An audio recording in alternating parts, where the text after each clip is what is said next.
Alrighty, we are now a week past free agency, so it is time for mock draft season here at All Things Football. We could not be more excited to finally get into more draft content with these mock drafts. So we got our first All Things Football mock draft 1.0 to do today.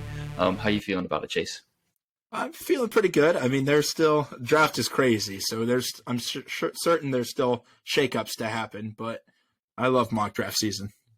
Hey, we're in it, baby. So let's go ahead and get down to it. So the All Things Football mock draft is now beginning. The Carolina Panthers are on the clock.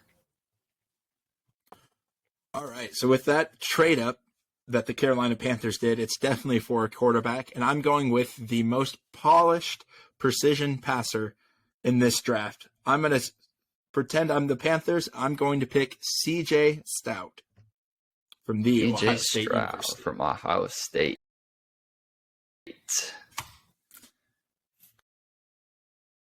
First one off the board.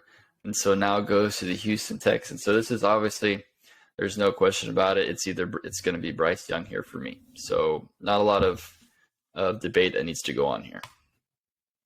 Yeah, simple. This to me is where the draft is going to get interesting. Obviously, 1 and 2 are going to be quarterbacks. I think it'll be kind of how we have it here, Stroud or Young. So this is where it's going to start to kind of get interesting to see where the Cardinals go here. Chase, where do you have the Cardinals doing here at pick number 3? Yeah, I think if the Cardinals stick with this pick, I think with Zach Allen leaving and J.J. Watt retiring, they're in desperate need of a pass rusher. And there's just one that stands out above the other. I'm going Will Anderson from the University of Alabama. Got to do it. Best pass rusher in the draft by far, I think. So then the Colts here. So this was I was back and forth on this one a lot. There's going to be a reach that's going to happen, and I think it's going to happen here with the Colts. So Shane Steichen, I think he's going to want to try to replicate what he had with Jalen Hurts. I think he's going to go after the quarterback that is best suited for his type of offense, the way that Jalen Hurts did it. And he's going to go with AR-15. We're picking Anthony Richardson from Florida at pick number 4. Wow, I like that pick. I thought Levis was going to be the move there. That seems to be the Colts' prototypical guy. They like tall, white, strong arm quarterbacks, but I like that. I like that pick. Now I've got the Panthers. You already picked the Panthers. I got the Seahawks. It's an interesting look, and I think that they always seem like they draft strange picks. I think they're going to go with Tyree Wilson from Texas Tech to booster up that defensive front 7, and they're going to ride with Geno for at least one more year. I like that pick. I think their offense is in a relatively good spot. They also have multiple picks in this first round, so they have a chance to address both sides of the ball. So at this point, you go after the best pass rusher available at that point. I think that's a good pick.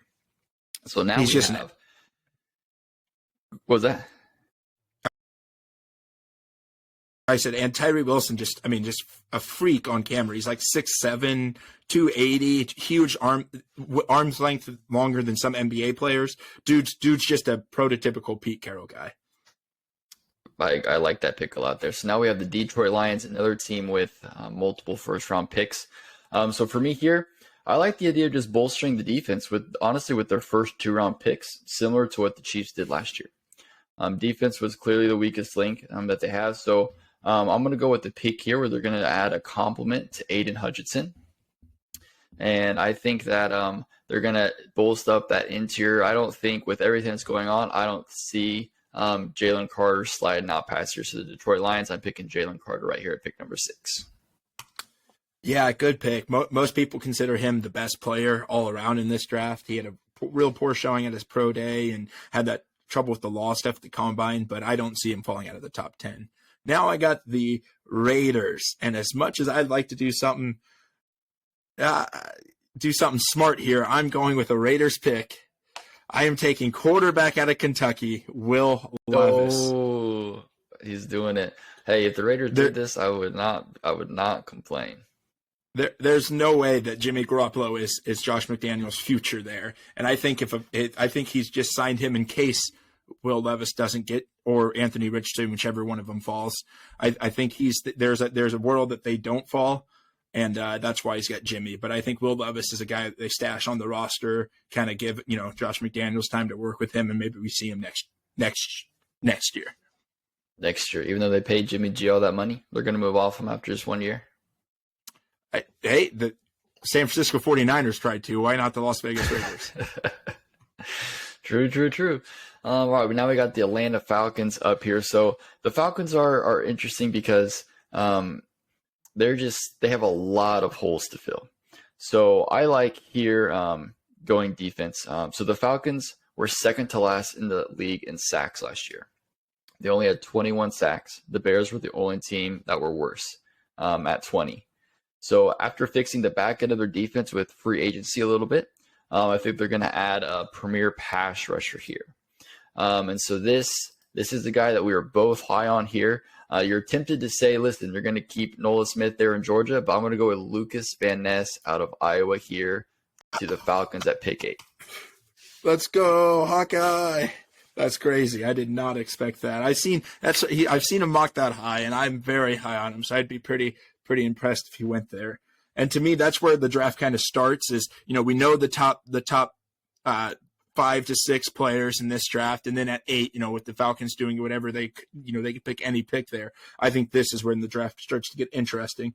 So that leaves me with a very rough decision to do with the team that got the lowest side of that draft pick in the trade, the Chicago Bears. And I think they go to bolster up that defense. I'm sticking defense. That's where this draft is strong. I'm going with cornerback 1, Christian Gonzalez. Wow. I did not see that there. Christian Gonzalez. I think going into, I think Devin Witherspoon is probably the quarterback 1 for a lot of people. But after the combine, I think Christian Gonzalez jumped up a lot of people's boards and he had a good showing. So, and his pro day as well. Yes. Christian Gonzalez, so I think he will most likely be the first corner off the board. A little surprised here that the Bears are going to go there, but definitely have to get better on defense. They focused a lot of free agency on defense already, so just keep getting younger at that position. I think is smart. So now we have the Philadelphia Eagles. So I'm going to go defense here as well. So it's interesting here because they've had a lot of free agents have left. Obviously can't pay them all, and so they were able to actually bring back both Darius Slay and James Bradbury with some cap gymnastics, but both are fairly expensive. You have Slay with a 2-year, $42 million contract, and then Bradbury a 3-year, $38 million contract. So not super long contracts, but for the short years they're there is quite a bit of money. So I think the Eagles need to get younger and cheaper at that position. So I'm also going to go with a corner here. I'm going to go with Devin Witherspoon here for the Eagles at pick number 10. Yeah, I like that pick. The Eagles, they're notorious for drafting guys that can come to play for them in a couple years. They did that with Lane Johnson. They did that with Cam Jurgens, who might be the starting center, not this year, but next year, and Jalen Hurts. So that's a very, very reasonable Eagles thing to do. Now we're at the Tennessee Titans, and I am going with just an all-around good lineman. We don't know if he's going to play tackle, if he's going to play left guard, Peter Skoronsky. I think that offensive line is in desperate need of help, and if they do keep Derrick Henry, you can't have him running behind that offensive line now. I think it's good. I agree. They also, they got rid of Taylor Lewan. They let him walk. They didn't re-sign him, so he's been their tackle for as long as I can remember. So definitely getting better at the position. So this is the first lineman we have off the board at pick number 11 with the Tennessee Titans. So I think that's surprising that a tackle, offensive lineman, usually the premier tackles go a little bit sooner, but just with how heavy or how defense heavy this is, I think this is a good spot for maybe a run of linemen here. So Peter Skoronsky, I like that pick there. And now we got go ahead. I was going to say the reason, he's not looked at as many people's number 1 tackle off the board, but I think he's a surefire player, whether he pulls the Zach Martin route and goes to play the guard. And that Titans offensive line just needs a surefire player. They don't necessarily have a gap at one position. They have a gap at a bunch of positions on that line. So I think he's the move to make sure they get a top-notch guy. I like it. So here the Houston Texans are back on the clock. And so we have another pick here. So they got their franchise quarterback and Bryce Young. And so I think, especially with the recent trade of Brandon Cooks, I think that they're going to give Bryce Young some help here. So for me, I'm going to pick my top wide receiver here in the class is going to be Jackson Smith-Njigba. Pick number 12 to the Houston Texans. I think giving this dynamic weapon to Bryce Young is just going to be an incredible pairing. And I think that they're going to need to be able to fortify and give Young all the help that they can. So especially giving away their top wide receiver and Brandon Cooks, they need that help. And so they're going to take their top wide receiver, in my case, Jackson Smith-Njigba. Yeah, I like Jackson a lot. I think he is the number one receiver in this draft, and he'll fit in nicely. Be a quarterback's best friend in that offense. Now we get to the New York Jets, and I'm certain this pick will be Green Bay's by some time before the draft. But for right now, it's New York, and I think they are drafting the second offensive tackle off the board, Paris Johnson Jr.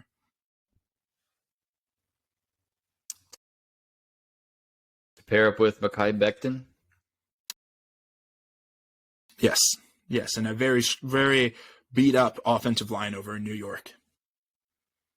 I like it. Both the premier tackles here are off the board here. I like it a lot. So here on the New England Patriots. So no surprise here, I don't think, with where I'm going to go here. I think that with the defense is their strength there. They've been addressing the offense with free agency so far.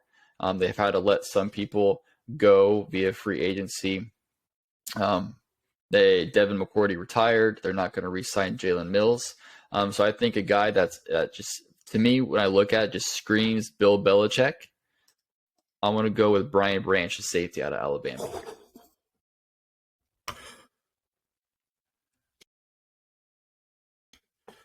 Yeah. Brian Branch is going to be a stud. He is a very, very plug and play on that defensive line. And now we're at my Green Bay Packers. And for pick 15, I'm going to have the Green Bay Packers get better on the defensive side of the ball and pick Nolan Smith from Georgia. Ooh. I like that. I like that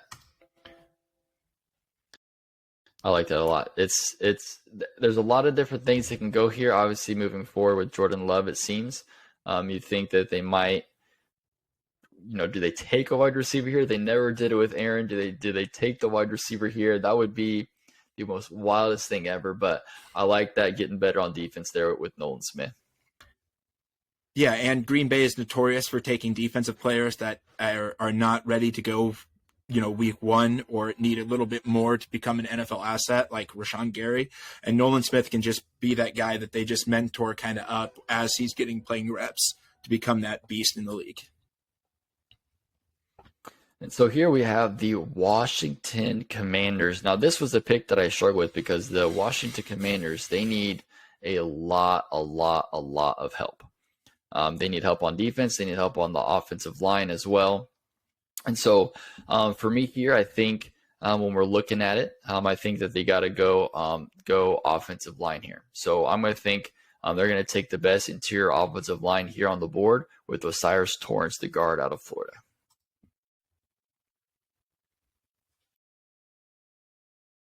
Yeah, and Washington's notorious for drafting big men. They drafted like 3 centers back to back and then 3 defensive linemen back to back. That's a very Washington pick to do.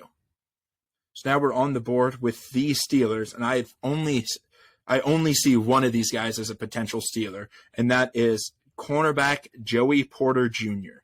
He just screams, steel curtain, very long wingspan, fast. Just got to be a Mike Tomlin guy. I love Joey Porter Jr. there. So not going to lie, that was going to be my pick for the Detroit Lions here at 18. But never fear, we have a deep class of cornerbacks here. So I think, the Lions, like I said, I think they're double dipping on defense this side or this year in the draft, like the Chiefs did, where they grabbed an edge rusher and a cornerback. So I think we're gonna stay here on the defense. We went pass rusher here, so we got a bolster up then. So I'm going to take Deonte Banks, the cornerback out of Maryland. Yeah, I really like Deontay. That would be a good pick for that Dan Campbell run Lions.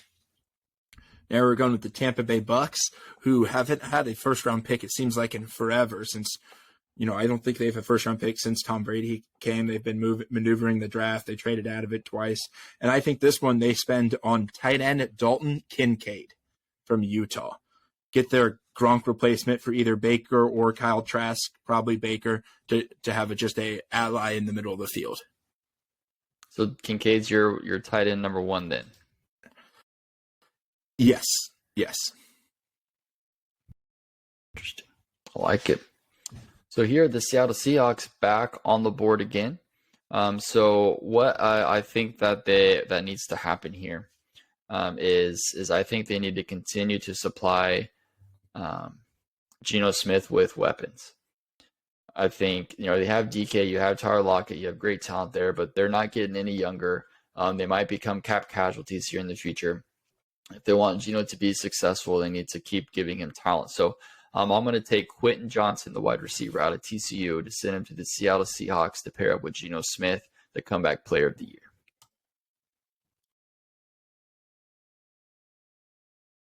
Yeah, that's a crazy wide receiver corps with like the 5'11" Tyler Lockett and then these two monster men in Quentin Johnston and DK. That would be a very, very fun offense to watch. I don't know how successful they'll be, but they're very fun. Now we're on the board with the Los Angeles Chargers, and I'm going back-to-back wide receiver because Herbert desperately needs a downfield threat. I am going wide receiver out of Boston College, Zay Flowers, to give him that downfield Flowers. threat. I love it. This speedy guy out of BC. Yes. Now, I believe Jordan Addison is a better wide receiver, but I don't think he fits their mold as well. They need something to stretch the field a little bit. They need wide receiver help too because Keenan Allen has proved not to be able to stay healthy for a full season. Mike Williams recently has been battling injuries, so they desperately need wide receiver help. So I think this is smart here, especially because the cap, they make over $20 million, but each Keenan Allen and Mike Williams both make over $20 million. They're the only receiver duo in the league to both make over $20 million. And so they did some cap maneuver to get them to stay on the team this year, but their cap hit next year is just insane. So there's no way that they're able to keep them both moving forward. And so I agree here that they've got to get younger and cheaper by far here and healthier at wide receiver. So I think that's a great pick. And so now we have the Baltimore Ravens. So the Baltimore Ravens here, so their biggest offseason need is they need to replace Calais Campbell. So Calais Campbell has been, one of the top edge or, interior defensive linemen for a while now, and they chose to part ways on him. So for me here, what I really like, I'm going to go with Brian Breesy out of Clemson here as a replacement for Calais Campbell. All right. Yeah, I'll be honest, that was kind of who I thought the Vikings were eyeing. If I was the Vikings GM, that, they need to stop the run and they don't have anyone coming in from that, and Zadarius Smith and can't even think of Hunter's first name, but they're getting kind of old. I thought they'd get a little bit younger in that pass rush, but because he's off the board and I'm not a fan of the other two inside D linemen, I'm going to go Cam Smith from South Carolina, the cornerback, to replace Pat Pete. They just signed to the Steelers. What's his name? Murphy. They signed Murphy, but I still think they need some help. So I'm going cornerback, kind of help them. That's where they got exposed last year. Absolutely, definitely. That defense is going to be their turnaround there. So it'll be interesting to see how Brian Flores, the new defensive coordinator, comes in there and starts to turn things around. So got to get better at that position, especially in that. It seems that division is getting a lot better on offense. You see what the Bears are doing. Obviously, we'll see what the Packers are doing, but especially seeing what the Lions doing on offense. So a lot of fast and speedy guys on offense there in that division. So definitely got to get better on defense for sure. I mean, you can't let Daniel Jones come in with nobody as receivers and tear you up like that. You can't do it. So definitely have to get better. So here we have the Jacksonville Jaguars here. So this pick I was super excited about because I'm thinking, Trevor Lawrence is the guy. He showed it to us last year. And so I think they're going to continue to put players around him here. We saw him have a good connection with tight end Evan Ingram, who got placed at franchise tag. So we'll see if a long-term deal works out. We'll see if he plays on the franchise tag, what happens here. But I think with this being such a good tight end class here, I think you take Michael Mayer, tight end out of Notre Dame right here, and pair him up with Trevor Lawrence. Yeah, that would be a pretty good pairing. Trevor Lawrence is very good. And that's a tight end that can do kind of a little bit of everything, more of a Jason Witten in his prime type tight end. So I like that. I like that pick. Now we've got the New York Giants, who is living in a dreamland where wide receiver Jordan Addison falls right to their lap to continue to sign their multi-million-dollar man, Daniel Jones, weapons. All right, we're going. So Jordan Addison here at USC, huh? Yes. Some hype going into the draft as the number one guy. Didn't have a great combine, but will be a great addition to that team where he won't have to really compete for anyone for targets. I mean, they traded for Darren Waller. They're trying to surround him with talent. So this is definitely a move that I think they have to make, getting one of the the top tier wide receivers in this draft. So I agree. I think that's a good pick. And if it falls here, if they don't even have to trade up for him, then I think they're in a good spot here. Yeah. Now the Dallas Cowboys. So this, you look at the offseason that they've had so far. They traded for Brandon Cooks. They let Zeke go. So in order to replace Zeke Elliott, they're going to make the biggest Jerry Jones pick we've ever seen and take Bijan Robinson. Bijan Robinson stays home in Texas, and he's a Dallas Cowboy. I love that pick, but man, I wanted Bijan to fall just one more spot. But so that leaves the Buffalo Bills, who have a surprising amount of holes to fill for such a team that was looked on with favorable eyes. I think they are going to stop the slide of Kajah Kancey from Pittsburgh. I think they're going to stop his slide and kind of try to put more pressure on the quarterback. It's more of a pass rushing defensive end. They desperately needed someone to get to the rusher once Von Miller went out. I think they pull the trigger here and grab the pass rusher out of Pitt.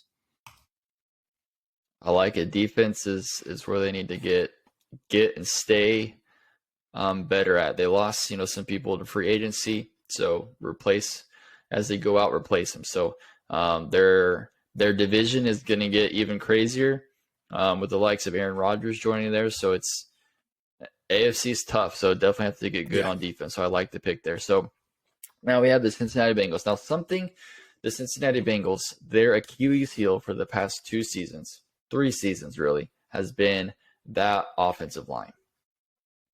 That offensive line cost them a Super Bowl. It cost them, an AFC championship. Even last year, they addressed the offensive line in free agency, but just due to injuries, they had to plug and play. In the end, the Chiefs got the better of them there, just due to lack of the offensive line. So they have not really addressed it in the draft so far with Joe Burrow as their quarterback. And so this year, I think that they understand that they have to do it. Even if it's not somebody who's going to come in and start today, it's going to be somebody that when somebody gets injured, it can come in, or somebody in the future can go in there. So I think that they're going to take Anton Harris. I'm going to pick Anton Harris here at pick number 28 out of Oklahoma. I think he's not he may not be up to start quite yet, but it's going to add depth at the position, and he has a ton of upside to be able to be there and a tackle. So obviously, looking at the right tackle side, they just did sign Orlando Brown Jr. to shore up that left-hand side. So just as somebody to come in to bolster up the offensive line, have depth if needed, and just get better at the worst position group that they have. Yeah, and I just seen that their former first-round pick, Jonah Williams, is requesting a trade because he doesn't want to play right tackle, and I don't know if they'll get anything to trade him. But an offensive lineman there is like the easiest pick in the draft. Which one you can take your throw at? Now I'm on the clock with the New Orleans Saints, who I think are the most recent worst drafters in the NFL. Their first round picks have been head scratching. I think they go with a head scratching pick again, and I have them taking Will McDonald from Iowa State. Wow, that is interesting pick there for the Saints, but I like it. They you never know what they're going to do. They enjoy to take guys that they could have gotten the second. They took Pete Warner when he was in the first. They took a guy from Temple a couple years ago. They just love to reach on draft picks. They have their guys, and they're going to get them no matter where they are. And so we're now back with the Eagles. So the Eagles here at pick 30 as we're closing out the draft. So something here with the Eagles. So the Eagles need to start, as we've said before, they like to think about their future a couple of years before. And they need to start thinking about their offensive line here. Jason Kelce almost retired this year. We'll see if, this is his last year. They just lost guard Isaac Samalu, who started all 20 games last year. He's going over to the Steelers. So I think with this pick here, they're going to need to strengthen and draft one of those guys here to be one of those interior offensive linemen here. So a guy I really like, I'm going to go with Steve Avila here out of TCU, a guy who has experience playing both center and guard. So he's going to be somebody that he might be able to play, both of those positions to figure out where he fits best in the league and on that team. And I think that this is going to be, a guy that's going to be able to come in and be one of those very versatile offensive linemen that can sit there and develop behind a great offensive line coach, great offensive line leaders, and to really take that step here within the next couple of years when they're going to need a call on him.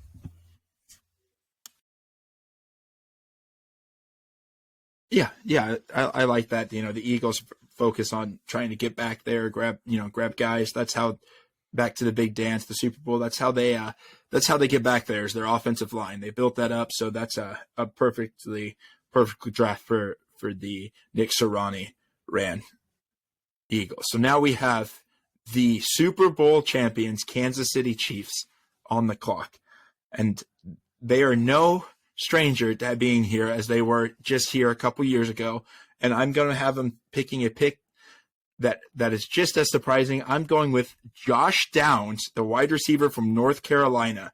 The Chiefs have shown that they like to draft weapons at the end of the draft, drafting Clyde Edwards-Helaire last time they picked this late, and a position of need, kind of, as you lost your wide receivers to free agency. Travis Kelce's kind of getting older, and a guy that Andy Reid could find multiple uses for.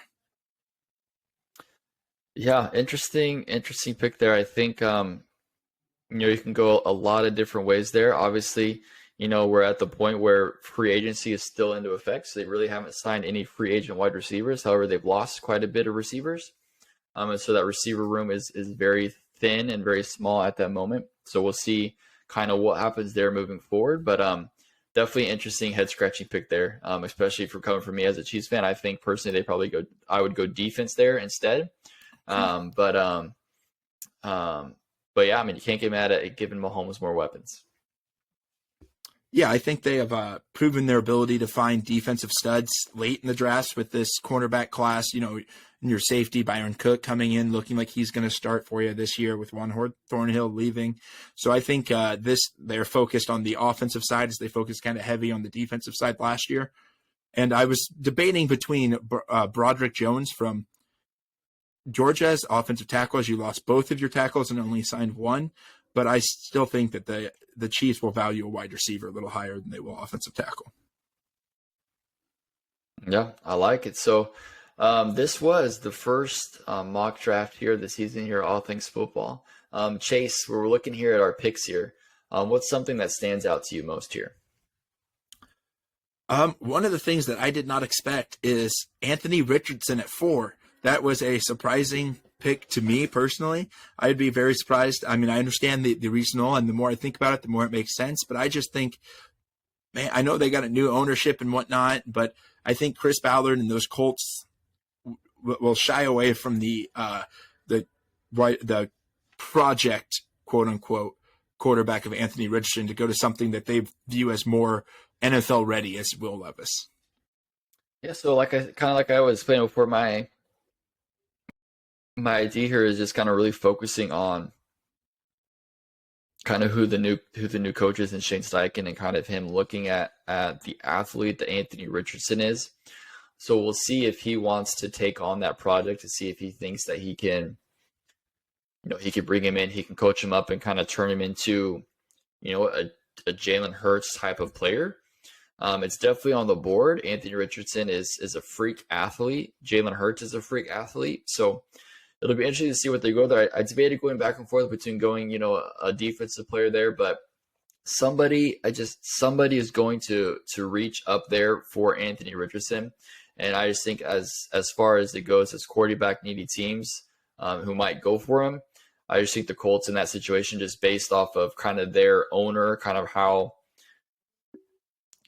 he is, just wanting to go out there and grab a guy. I think they've just been in quarterback purgatory for so long. They keep signing the same type of player.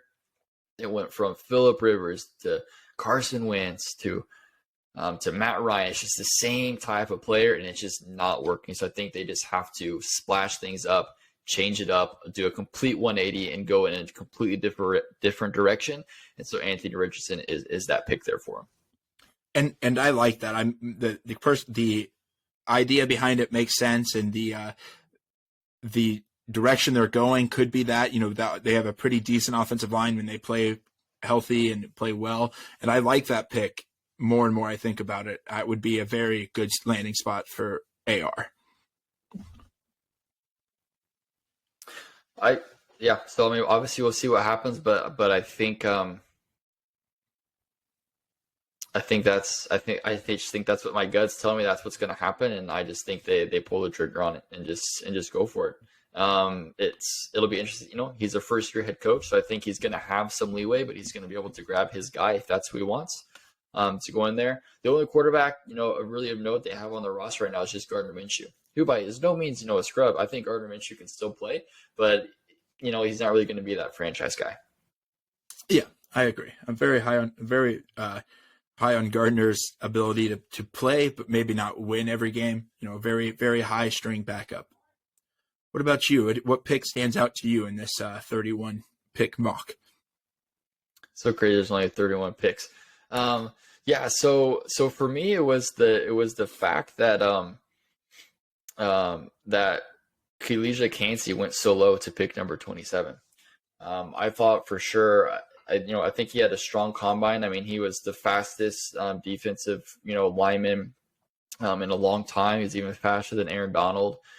So just a very gifted physical athlete as well.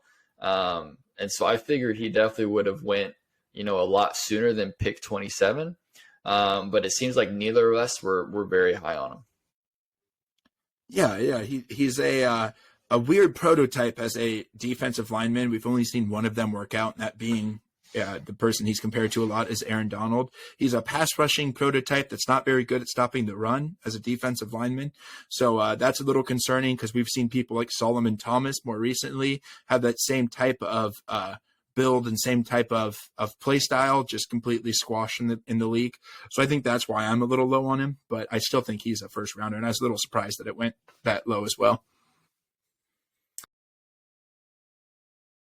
Yeah, all in all, though, I think it was a very good draft class here in the first round, and I think that a lot of these players are going to have a lot of success. I think the more I've kind of studied and paid attention to the draft, I think a lot of it just depends on the teams that draft these players. I think you could be a very good player and then go to a very crappy team and just phase out and not have success. I think you could be kind of an average player, but go to a good team, with good people already on there and find success. So it'll be interesting to see which teams are which players go to which, how they're going to have success. But as far as here, I like what we came up with here. Yeah, I agree. And this is kind of, the names that we have around, we've kind of, with the combine, we've whittled down who we think the top 31, 32 guys are. And there was no guy that came up out of the the mix just surprised me, and where they placed, was interesting. And there were some really good fits and some head scratchers, like the Raiders picking the quarterback of their future, maybe. But I like our mock one, and of course it'll all be wrong come combine time, or draft time. But that's why we do more than one, baby. That's what I do. So, hey, let us know what you think of our mock draft here. Place in the comments what you liked, what you didn't like, basically who your team is and who you would pick instead of who we pick. So we look forward to bringing you more draft content, more mock drafts as we go throughout, free agency and as we get closer here to the draft in Kansas City here towards the end of April, and just providing you with some more mock drafts. It's definitely a great time to be a football fan as we get these mock drafts going, just to see who's right and who's wrong when it comes to draft night. Yes. All right. Well, let us know in the comments again. Like I said, comment. Make sure you subscribe for more draft content. We'll catch you next time here on All Things Football.